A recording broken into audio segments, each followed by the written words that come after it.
Hey everybody, Ron Carruthers here. I am considered your main man for everything related to college, retirement, taxes, finance. We try to get you straightened out in every sense of the word and on track and to be as efficient as possible with all your resources. So, with that in mind, today we're going to chat about college, specifically how to read an award letter. So, let's take a look. First of all, I got to give a shout out to my man Marvin. What? Marvin got me this shirt, Detroit with the fist. Best thing I ever saw was driving through Detroit at like 2 o'clock in the morning. They have this fist. It kind of points at Canada, right where you drive over from Windsor into Detroit. And I'm like, man, this is the greatest thing I've ever seen. Everybody else has a guy on a horse. They have a guy on a horse with a sword, or a guy standing there looking very diplomatic. Detroit's man, a fist pointing at Canada. Like, no wonder we don't have a problem with the northern people trying to come south, right? They see the fist and they turn around like, oh, these people mean business. We're not coming back. Anyway, so Marvin, thank you for my shirt. I still get much use out of it.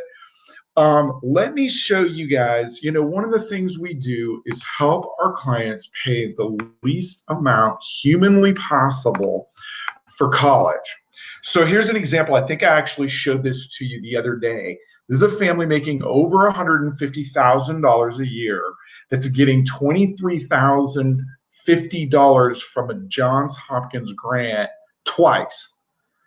So this is the classic family that everyone's been told they're not going to get any money for. So this award is kind of one way they look. Notice it breaks down tuition and matriculation fee and room and meals and stuff like that. And then they're like, okay, we're giving you 23 against it each semester. So the balance is about $25,000 a year, which isn't terrible when your kid's getting fed and housed and stuff. And then the kid can take some loans, which aren't on here. But the important thing to take away from this is you can get good money at top schools, and your award letters are going to look different based on the school. So I wanted to show you one example. Let me show you another one here. This is USC from a few years ago. I believe the students graduated now. But anyway, take a look. If you go down here, I just want you guys to see the USC up here. And then if we go to the estimated cost of attendance, so notice they break it down here. So they say, there's your tuition, right? 51,000. There's your mandatory fees, 1125. And then here's your other stuff. Housing, dining. Notice it's a little bit more expensive than Johns Hopkins because it's Los Angeles. You get free sushi and other LA stuff there. And vegan meals. Ain't nobody at Johns Hopkins wanting sushi or vegan meal. They might want crab cakes and stuff like that. But anyway, and then you've got books and supplies and transportation and then walking around money and stuff like that. So notice this is a little more detailed. And then they even have a chart over here, tuition and fees, and here's your other costs. And then check this out. There is their gift aid. It's all in one neat little box. She got a university grant, a university scholarship, and then the departmental award. So she got 29,000 against a cost of 70 some odd thousand. That left the parents with about 40. By the way, I might point out here as well, this family owns stuff. They have rental properties, stocks and bonds, and they make over $150,000 also. The reason, by the way, I specifically chose these two examples was not because I'm a snob and like to brag. It's because most people think they're not going to get any money. And the statistics say that if you make over 150,000, you're in about the top 5% of the population. So I deliberately use those numbers so that the 95% of everybody else could look at that and be like, damn, if they got this money, so could I. And here's something else I want to point out. While USC is a great school, I would not pay anybody $500,000 to bribe my kids' way in, on top of paying $300,000 for each of my kids in tuition times 4 years, right? 70 times 4, close enough. Because their kids, the celebrities' kids, are getting more than $1,300 a year walking around money, right? But here's something I want to point out. For this family, which is a high income but normal family, they've got they're getting 30,000 of this knocked off. So if we look at this family with the remaining 40,000, and let's see on here, they explain some of the other loans. You'll often see $5,500 of loans. Sometimes they're subsidized, meaning you don't pay any interest on them until your student graduates. Sometimes they're unsubsidized, and then the parents can take a plus loan. So they're not really showing those options on here, but again, every award letter looks a little different. These are the two I opened for today because I wanted to keep this class short. But here's the thing to keep in mind. If their share is $40,000, and let's say they make the kid take the $5,000 or $6,000 a year of loans, that brings it down to about 30 some odd thousand. That's really what it would cost the same kid to go to UCLA or UC San Diego or really any of the UCs. By the time you add in tuition and fees and room and board, most UCs, if you're a California resident, are about $35,000. But here's the interesting thing. USC isn't necessarily a better school than UCLA or Berkeley, but the likelihood that your student graduates in 4 years from USC is a lot higher.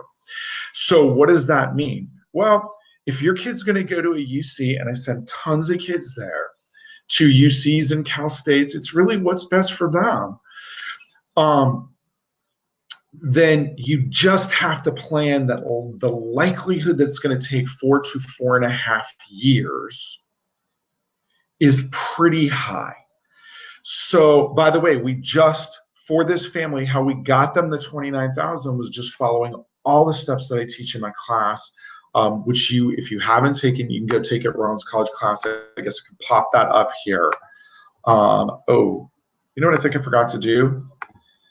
I forgot to blow this up. So sorry about that. And now it's just showing that. Let me zoom in on this so you guys can see that again. And we'll show the Ron's college class stuff. But hold on. Let's get over here. And now I'm looking at, yeah, there we go. So maybe you can see that a little better now, that 29,000. So I'm still new at this. God knows I am my own producer and it's terrible. But anyway, we'll get it figured out one of these days. Hopefully the information makes up for it. But that's what we were trying to point out, was we didn't do anything weird with these guys.